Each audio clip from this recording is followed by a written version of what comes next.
The echo of gunshots tore through the dry prairie air as Willow Devereux clutched her father's blood-stained journal to her chest and ran.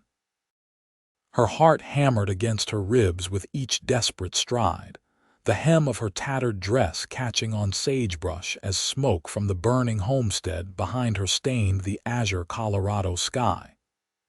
It was 1876, and everything she had ever known was disappearing into flames.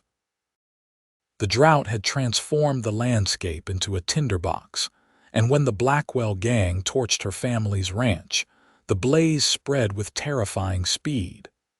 They'd come looking for the map. Her father had hidden the one leading to a gold claim that had cost him his life 3 days prior. Now they wanted her dead, too. Willow stumbled as her boots caught in the uneven terrain. Her lungs burned from exertion and smoke.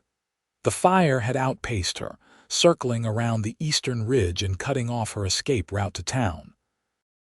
Heat pressed against her face as the wind shifted, driving walls of flame in her direction.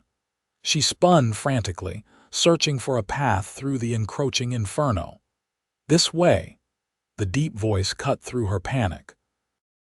A rider appeared through the smoke, his broad-shouldered silhouette backlit by the orange glow of approaching flames.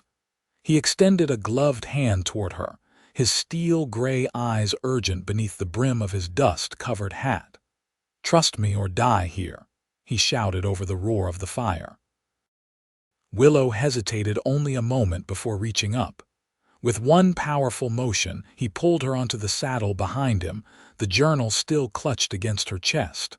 "Hold tight," he commanded, spurring his horse toward what appeared to be a solid wall of fire. "We can't go that way." Willow screamed, her arms instinctively tightening around his waist. The stranger's voice was steady. "The creek runs through there. It's our only chance." As they charged toward the flames, Willow buried her face against the man's back, feeling the coiled strength beneath his weathered duster. The heat became unbearable as they approached the wall of fire. She could feel the horse's reluctance in its stuttering gait. "Come on, Ember." The man leaned forward, speaking directly into his mount's ear. "You can do this, girl." The fire raged around her. The cowboy said, "Then I'll burn to keep her safe," and drove his heels into the horse's sides. The animal gave a terrified whinny, but lunged forward into the narrow gap where the flames hadn't quite closed. Willow felt scorching heat on her skin, smelled singed hair, heard the terrible roar of the fire consuming everything around them. Then came the splash of water as the horse plunged into the shallow creek. Steam hissed up around them as the man guided the animal downstream, away from the worst of the blaze. They emerged from the smoke minutes later, both coughing and gasping for clean air. The man's sleeve was smoldering, and he slapped it out against his leg without slowing the horse. When they reached a safe distance, he finally reined in. "You hurt, miss." Willow took stock of herself. Her dress was singed, her hands smudged with soot, but she was alive. "No, you saved my life." He nodded once, his face still half hidden beneath his hat brim. "Samuel Kincaid." "Most folks call me Sam." "Willow Devereux," she replied, still clutching the journal. "My father's ranch, I know," Sam interrupted. "I saw the smoke from the ridge, recognized Blackwell's men riding away." His jaw tightened. "They've been terrorizing every homestead from here to Silverton. They killed my father for this." Willow held up the journal. "He found gold in the mountains, made the mistake of celebrating at the saloon before filing his claim properly." Sam's expression darkened. "I'm sorry about your father." "They'll keep looking for me," she said, the reality of her situation sinking in. "The journal has a map." Sam considered this information, scanning the horizon where smoke still billowed. "We need to get to Redemption. It's a 2-day ride, but Sheriff Adams there is one of the few honest lawmen left in these parts." "I have nowhere else to go," Willow admitted. As the adrenaline ebbed, exhaustion hit her in a wave. She swayed slightly in the saddle, and Sam's arm came around to steady her. "I'll get you somewhere safe first," he said.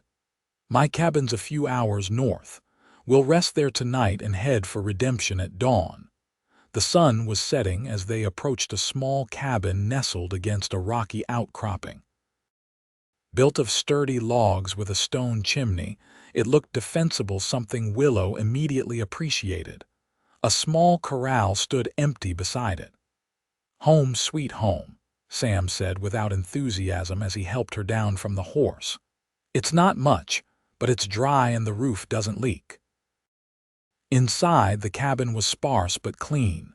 A bed in one corner, a table with 2 chairs, a wood stove, and shelves holding provisions. Sam lit a lamp and motioned toward the bed. "You should rest. I'll keep watch." Willow shook her head. "I need to clean up first." She glanced down at her soot-stained dress. Sam nodded and fetched water from a barrel outside. He heated some on the stove and placed it in a basin, then tactfully stepped outside to tend to his horse. Willow quickly washed away the worst of the soot and grime, grateful for the momentary privacy. The events of the day crashed over her, her home destroyed, her future uncertain, and now she was alone with a stranger who had risked his life to save hers. When Sam returned, she was sitting at the table, her father's journal open before her. "Your arm is burned," she said, noticing the angry red mark on his forearm where his sleeve had caught fire. He shrugged. "Had worse. Let me help." She dampened a cloth and gestured for him to sit. Reluctantly, he complied, rolling up his sleeve to reveal the burn. As she gently cleaned the wound, Willow studied him more carefully. He was younger than she'd first thought, perhaps 26 or 27, with lines around his eyes that spoke of squinting into the sun and hard years on the frontier. His face was tanned and weathered, but handsome in a rugged way, with a strong jaw shadowed by stubble. "Why did you help me?" she asked. "You could have died in that fire." Sam's eyes met hers briefly before looking away. "Couldn't just ride past. Most men would have. I'm not most men." He flexed his arm as she finished bandaging it. "Thank you." Sam stood and moved to the stove, where he began preparing a simple meal of beans and jerky. "You should eat something. Tomorrow will be a long day." As they ate in companionable silence, Willow felt the weight of her circumstances settling over her. "They took everything," she said quietly. "My father, our ranch, everything we built." Sam studied her across the table. "What will you do after we reach Redemption?" "File my father's claim properly, then sell it to the highest bidder, start somewhere new." She looked up at him. "What about you? What brings a lone cowboy to these parts?" A shadow passed over his face. "Tracking someone. Bounty hunter." "No." His voice held a sharp edge. "Just a man with a debt to settle." Willow didn't press further. Everyone in the West had stories they preferred to keep buried. Night fell, and the temperature dropped rapidly, as it often did in the high country. Sam added wood to the stove and laid out a bedroll on the floor. "You take the bed," he said. "I'll sleep here." Willow wanted to protest but knew it would be futile. She settled onto the narrow bed, pulling a wool blanket over herself. "Sam," she said as he extinguished the lamp, "thank you for everything."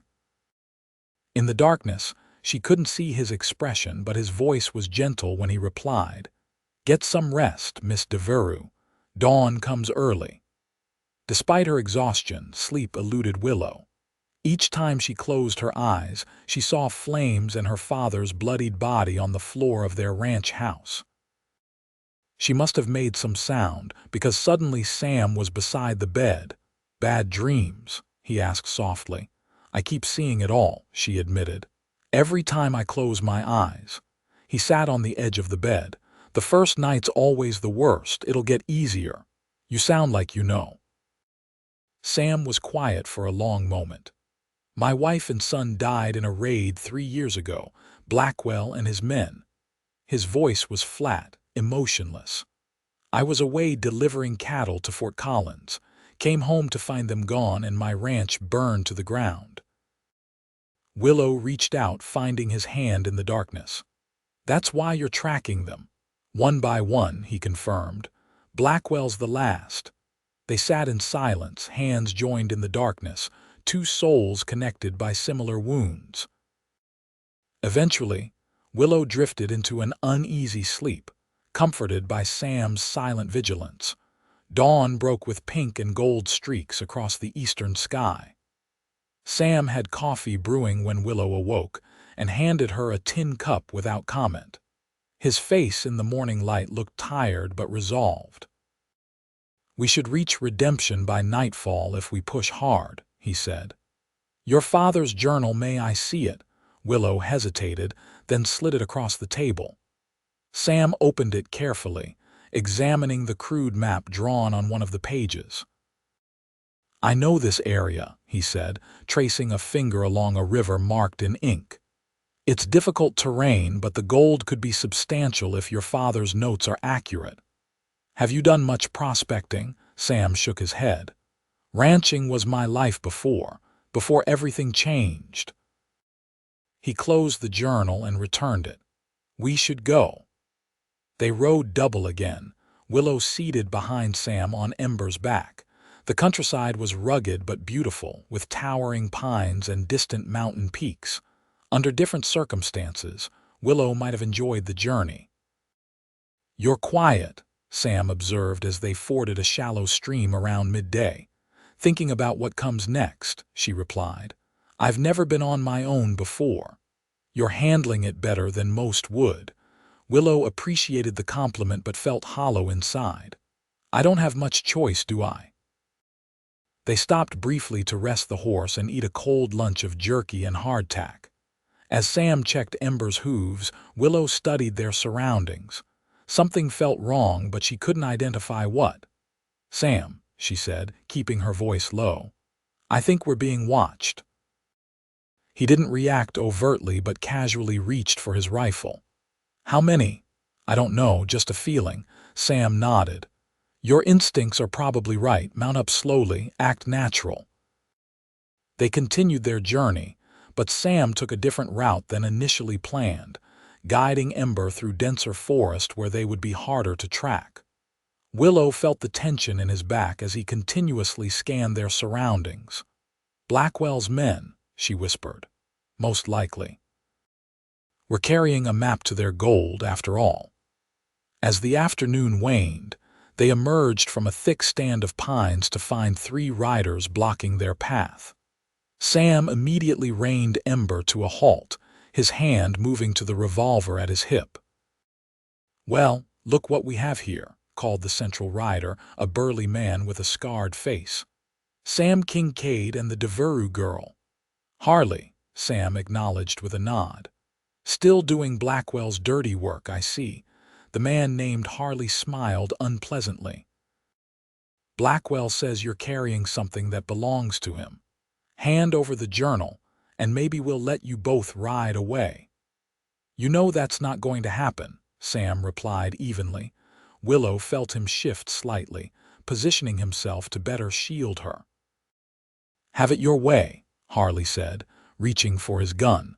What happened next occurred so quickly that Willow barely registered the sequence. Sam's revolver appeared in his hand as if by magic. 2 shots rang out and 2 of the riders fell from their horses. Harley got off a wild shot that missed before Sam's 3rd bullet found its mark. The sudden silence was deafening. Sam dismounted swiftly and checked each of the fallen men to confirm they were dead. "Are you all right?" he asked Willow, holstering his weapon. She nodded, stunned by the speed and efficiency with which he dispatched 3 armed men. "You've done that before. Too many times." He collected their weapons and ammunition. "There will be more. We need to reach redemption before nightfall." They rode hard for the next few hours, pushing Ember to her limits. The sun was setting when they finally crested a ridge and saw the small town of Redemption nestled in the valley below, its windows glowing with lamplight. "We made it," Willow breathed in relief. Sam remained tense. Don't celebrate yet. Blackwell has friends everywhere. They entered town cautiously. Redemption was a typical frontier settlement, a main street lined with wooden buildings, a saloon doing brisk business, a general store, and a small church at the far end. Sam guided Ember directly to a solid-looking building marked as the sheriff's office. Sheriff Adams was a middle-aged man with a salt and pepper beard and shrewd eyes. He listened carefully as Sam explained their situation, occasionally nodding or asking a clarifying question. "Blackwell's been a thorn in my side for years," Adams said when Sam finished. "But he's careful, never leaves evidence, always has alibis. Your word against his won't be enough." "What about the journal?" Willow asked. "It proves the claim belongs to my father." Adams examined the journal. "It's a start, but Blackwell has powerful friends, including Judge Porter in Silver Creek. We just need enough time to file the claim properly," Sam said. "Once that's done, Blackwell can't touch it legally." The sheriff rubbed his chin thoughtfully. "The land office is closed until Monday." "That's 3 days from now." 3 days is a long time to stay alive with Blackwell hunting us," Sam observed grimly. "I can put you up at the jail for safety," Adams offered. "It's not comfortable, but it's secure." Willow shook her head. "I won't hide in a cell." "The hotel, then," Sam suggested. "I'll stay with her." Adams agreed reluctantly. "I'll post a deputy outside your door, but be on guard. Blackwell won't give up easily." The Redemption Hotel was modest but clean. Sam arranged for adjacent rooms, though Willow suspected he would spend the night in a chair outside her door rather than sleeping. The hotel owner's wife provided her with a clean dress and basic toiletries, for which Willow was intensely grateful. After washing and changing, she found Sam waiting in the small dining room downstairs. He'd also cleaned up, shaved, and changed into a fresh shirt. The transformation was striking without the trail dust and stubble. He looked younger, though no less dangerous. "You look nice," he said awkwardly when she joined him. Willow felt a blush creep up her neck. "Thank you for everything." They ate a simple but hearty meal, speaking little. The events of the past 2 days had created a bond between them that transcended the need for constant conversation. As they finished eating, Sam leaned closer. "There's a man at the bar who's been watching us since we arrived," he murmured. "Don't look now." Willow fought the urge to turn around. "Blackwell's man, possibly. We should head upstairs." As they stood to leave, the front door of the hotel swung open. A tall, elegant man in an expensive suit entered, flanked by 2 armed cowboys. The room fell silent. "Robert Blackwell," Sam whispered, his voice tight with hatred. Blackwell surveyed the room with cold eyes until his gaze fell on Sam and Willow. A slow smile spread across his face as he approached their table. "Mr. Kincaid," he said pleasantly, "I see you found yourself a new companion after that unfortunate business with your family." Sam's hand moved to his gun. Sheriff Adams, who had just entered the room, stepped forward quickly. "That's enough, Blackwell," he said firmly. "I won't have trouble in my town." Blackwell raised his hands in mock surrender. "No trouble, Sheriff, just greeting old friends." He turned to Willow. "Miss Devereux, I was deeply saddened to hear about your father. A tragic accident." "It wasn't an accident," Willow replied coldly. "Your men murdered him." "A serious accusation," Blackwell said, his smile never wavering, "and without a shred of proof. Much like your father's claim to that gold. Without proper documentation, it's just another patch of worthless rock." "We have documentation," Sam said, "and witnesses." "Witnesses can disappear," Blackwell responded softly. "Documents can burn. Nothing is certain in this world, Mr. Kincaid. You should know that better than most." The threat hung in the air between them. Sheriff Adams stepped between the two men. "That's enough," he said. "Blackwell, I suggest you and your men enjoy your drinks and leave these folks be." Blackwell inclined his head slightly. "Of course, Sheriff. I'm a law-abiding citizen after all." His eyes locked with Sam's. "We'll have time to continue our conversation later." He retreated to the bar with his men, but his presence lingered like a dark cloud over the room. "I don't like this," Adams muttered. "He's too confident." "He's planning something," Sam agreed. "We should post additional guards tonight," the sheriff nodded. "I'll arrange it." In her room that night, Willow found sleep impossible. She sat by the window, watching the quiet street below, jumping at every shadow. A soft knock at her door startled her. "It's me," Sam's voice came through the wood. She opened the door to find him fully dressed, his gun belt buckled around his waist. "Something's wrong," he said without preamble. "The deputy who was supposed to be guarding the hallway is gone. Blackwell, most likely." Sam's expression was grim. "Get dressed quickly. We need to leave." "The journal, I have it. Hurry." Willow dressed hastily in the clothes she'd been wearing when they arrived. Sam led her quietly down the back stairs of the hotel and out into the alley behind. "Where are we going?" She whispered. "Sheriff's office. If Adams isn't compromised, it's our safest option." They moved silently through the darkened town, keeping to shadows. Redemption was quiet, with only the saloon still showing signs of life. They were halfway to the sheriff's office when gunfire erupted from a rooftop. Sam pushed Willow behind a water trough as bullets splintered the wood around them. He returned fire, aiming at the muzzle flashes. "We're pinned down," he said, reloading quickly. "When I give the word, run for that alleyway."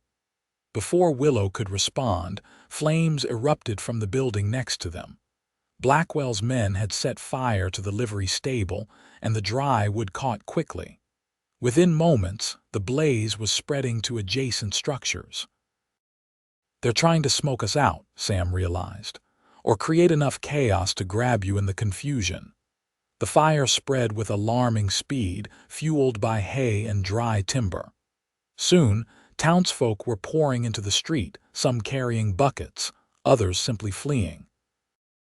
"Now's our chance," Sam said, grabbing Willow's hand. "Stay close." They darted from their hiding place, using the panicked crowd as cover. They had nearly reached the sheriff's office when Blackwell himself stepped into their path, a revolver aimed at Sam's chest. "I'll take the journal now," he said calmly, despite the chaos around them. Sam positioned himself in front of Willow. "It's over, Blackwell. You've terrorized this territory long enough." "On the contrary," Blackwell replied, "it's just beginning.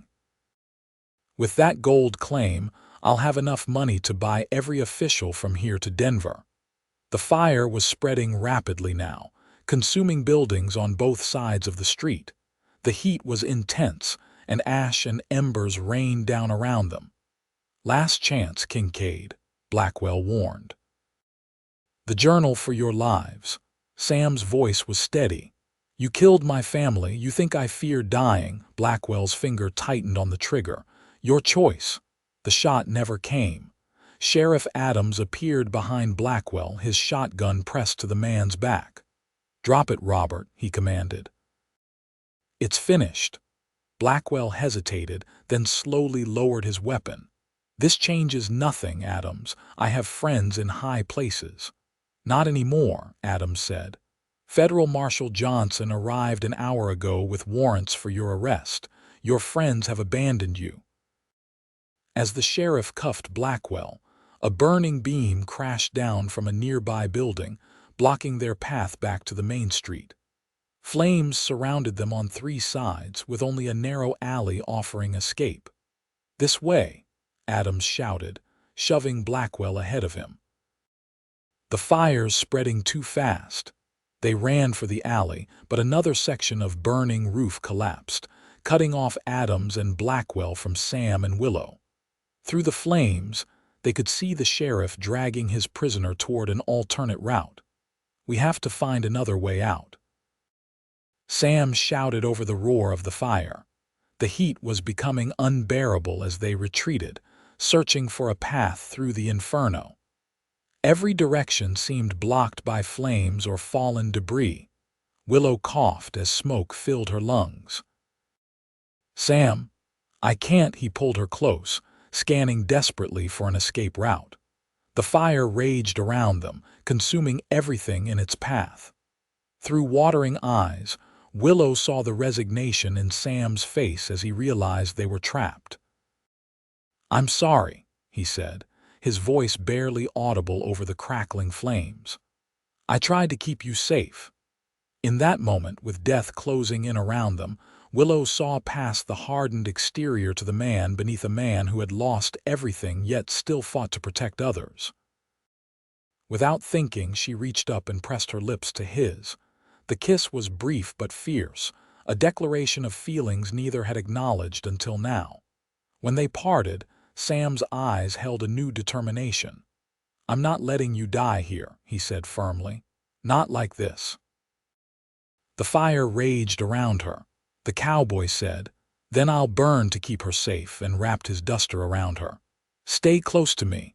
Don't let go no matter what happens." He kicked through a weakened section of wall, creating a small opening. Beyond it lay a narrow gap between buildings where the fire hadn't yet reached. "Go," he urged, helping her through. "Keep moving toward the creek." As Willow scrambled through, a burning timber crashed down, striking Sam's shoulder. He cried out but pushed forward, following her through the gap. They emerged into relative safety, gasping for clean air. Sam's duster was smoldering in places, and his left arm hung at an awkward angle. "You're hurt," Willow said, reaching for him. "It's not important," he grunted. "We need to reach the creek." They stumbled away from the burning town, following the silver ribbon of water visible in the moonlight. Behind them, redemption was a roaring inferno, lighting the night sky with an eerie orange glow. At the creek bank they collapsed, exhausted and smoke-stained. Willow helped Sam remove his burned duster and examined his injured shoulder. "It's dislocated," she said. "I've seen my father set these before." Before Sam could protest, she braced herself and pulled his arm sharply, feeling the joint pop back into place. His face went white with pain, but he didn't cry out. "Thank you," he managed after a moment. Willow wet her handkerchief in the creek and gently cleaned soot from his face. "You saved my life. Again." He caught her hand, his gray eyes serious in the firelight. "I couldn't let anything happen to you." "Why?" she asked softly. "Because—" He struggled with the words. "Because when I'm with you, I remember what it was like to care about something, someone." Willow's heart tightened in her chest. "Sam," they were interrupted by shouts from downstream. Sheriff Adams appeared, leading a group of townspeople and a man wearing a federal marshal's badge. "Kincaid, Miss Devereux," Adams called. "Thank God you're alive. We thought you were trapped." "Nearly were," Sam replied, getting to his feet with Willow's help. "Blackwell." "Secured on his way to Denver," the marshal answered. "Along with the evidence from Miss Devereux's journal. That gold claim will be properly registered in her name first thing Monday." Relief washed over Willow. "It's really over, Blackwell's reign of terror." "Yes," the marshal confirmed. "His gang is scattered or captured. You two were the final loose ends he needed to eliminate." As dawn broke over the smoldering remains of redemption, the survivors gathered on the creek bank to assess the damage. Nearly half the town had burned, though miraculously, no lives had been lost. The community was already discussing rebuilding. Sam and Willow sat apart from the others, watching the sunrise paint the eastern sky with hope. "What will you do now?" Willow asked. "With Blackwell captured, your quest for vengeance is complete." Sam was silent for a long moment. "I've been chasing ghosts for 3 years. I'm not sure I remember how to live for something instead of against someone." You could start over, she suggested. We both could. He looked at her then, really looked at her, as if seeing possibilities he'd long denied himself. Together. Willow took his hand. I have a gold claim worth a small fortune and no idea what to do with it. You have ranching experience and nowhere to call home. Seems like a reasonable partnership to me. A smile, perhaps his first genuine one in years, crept across Sam's face. Is that what you want? A business arrangement? No, she admitted, feeling a blush warm her cheeks. But it's a place to start. He reached out, tucking a strand of hair behind her ear with surprising gentleness. When I rode into that fire to save you, I wasn't thinking about gold or vengeance. I was thinking I couldn't bear to lose someone else I cared about. Is that all I am? Someone you care about? Her voice was teasing, but her eyes held a serious question. Sam's laugh was rusty from disuse. Willow Devereux, you are the most stubborn, courageous woman I've ever met. And in 2 days, you've made me remember what it feels like to want a future. That sounds suspiciously like a declaration, Mr. Kincaid. He drew her closer. Maybe it is. Their second kiss was unhurried, a promise rather than a desperate goodbye. When they finally parted, Willow rested her head against his chest, listening to the steady beat of his heart. What about the claim? She asked. My father died for that gold. We'll honor his memory by using it well, Sam said. Build something lasting, something good. 3 months later, as autumn painted the Colorado highlands in gold and crimson, Sam and Willow stood on the porch of their newly constructed ranch house, surveying their domain. The gold claim had indeed proved valuable, providing more than enough to establish a fine cattle operation in a verdant valley far from the ghosts of their past. Mrs. Kincaid, Sam said, wrapping his arms around his wife of 2 weeks, any regrets about your investment partner? Willow leaned back against him, savoring the solid warmth of his presence. Only that we wasted so much time dancing around our feelings. We had some rather pressing matters to attend to, he reminded her with a chuckle. Outrunning fires, dodging bullets, bringing down notorious outlaws. Just another courtship in the West, she quipped, turning in his arms to face him. Sam's expression grew serious. I never thought I'd find happiness again after losing everything. You gave me back my future, Willow. And you gave me the courage to build one, she replied softly. Even when the fire raged around us. His arms tightened around her as the setting sun bathed their new home in golden light. From the ashes of their past, they had forged something precious and enduring, a love as vast as the western sky and as steadfast as the mountains that guarded their valley. In the distance, cattle grazed peacefully on land that would pass to their children and their children's children, a legacy born of courage and sacrifice. But for now, as dusk settled over their ranch, Sam and Willow Kincaid stood wrapped in each other's arms, 2 souls who had walked through fire and emerged stronger together.